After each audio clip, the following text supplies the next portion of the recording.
Hi, it's Stephen here from Sound of an Ocean Wave, and this is day one of the April daily draws. We're in April already, and it's the beginning of the week as well, so let's see what message we get. And this month I'll be using the Druidcraft Tarot, followed by an oracle card from the Angels and Ancestors oracle deck. So, let's choose our first card and get the reading underway.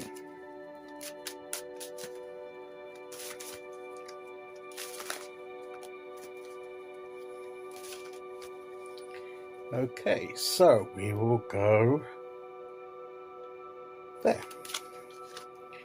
And our card today is the Two of Wands, so we've got some choices to make about the way forward. I love that the line man there, or is he looks as if he's skiing, so he's going to set off, and maybe we're setting off on a project, on a journey. We're starting that. We've been thinking about what's next for us. But also, to me, he's like walking through a gateway, to a doorway to the next phase of his life. And that could be for us too. And the traditional one has, as the guy standing there with the globe, we have a world of opportunities. What are we going to choose? Where are we going to go next? What's next for us? That's the question we're asking ourselves at this point as we start this new month. What's next for us? What are the next steps that we need to take, that we want to take here? The Two of Wands means that we've taken the seed of an idea, and we want to pursue it. We want to take it further.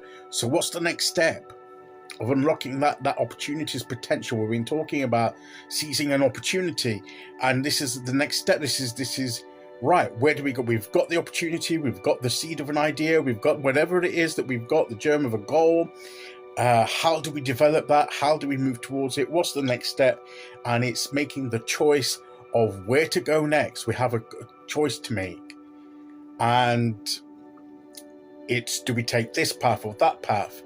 And really, it's down to us, I believe, that we choose. Yes, we can ask for guidance and information from our inner selves, from our higher selves, from guides, from angels, from God, from the divine, from deities, from spirit guides, whatever it is that we have a concept of in our spiritual path. Whatever it is, we can even ask others for advice, but ultimately it's a choice that we make. And it may not be a question of a right path and a wrong path. There may be more than one path that will take us to where we want to go. We just have to choose which way appeals to us the most and feels that it fits us. So looking at it externally, we might have two paths that look similar. Looking at it externally, we may think, well, either of those will do, and that's true. They will probably both lead to where we want to go. But is there some inner reaction to either of those paths? That's where that listening to that intuitive voice comes in that we've been talking about last week, perhaps, when we were talking about the High Priestess and listening to that side of things, as well as the rational mind. The outside senses look to the inner senses. Is there something there that sets one path apart, that seems to draw you a little bit more strongly? It seems to be more in tune with you. And if that's the case, then maybe that's the path that we should take. And I think really we shouldn't be too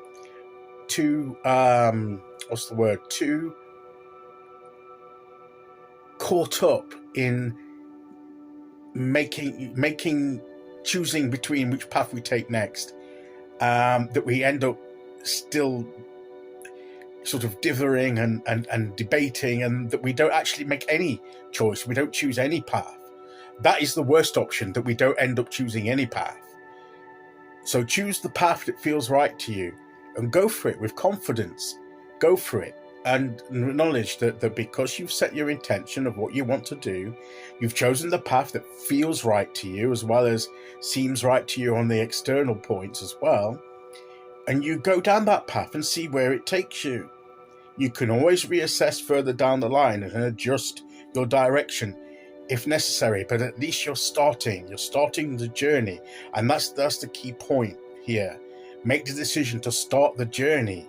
Make a choice. Take that next step is what we, and that set that intention is what we once you've got that opportunity, that idea, that burning goal within you, that desire to move towards something, choose the path that appeals to you and just go for it.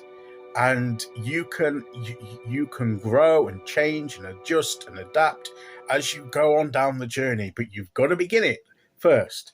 And that's the challenge for us, to at least get started, instead of, well, I don't know which one to do, don't know whether to go down that path or that path. It comes down to to a point where we just have to choose a path and go for it, and trust that things will work its way in. Unless there's something that rules out a path, there's something obviously wrong with, well, that path isn't for me, because, and you can clearly see it, then maybe, or you have a bit of an ill feeling towards that path, whereas you don't with another path, then choose the path that doesn't have that ill feeling, or doesn't got the clear difficulty that you've identified that it's probably not the path for you.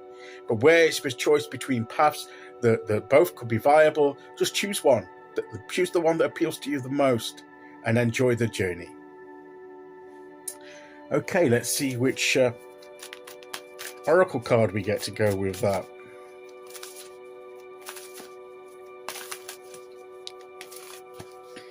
Okay, here we go.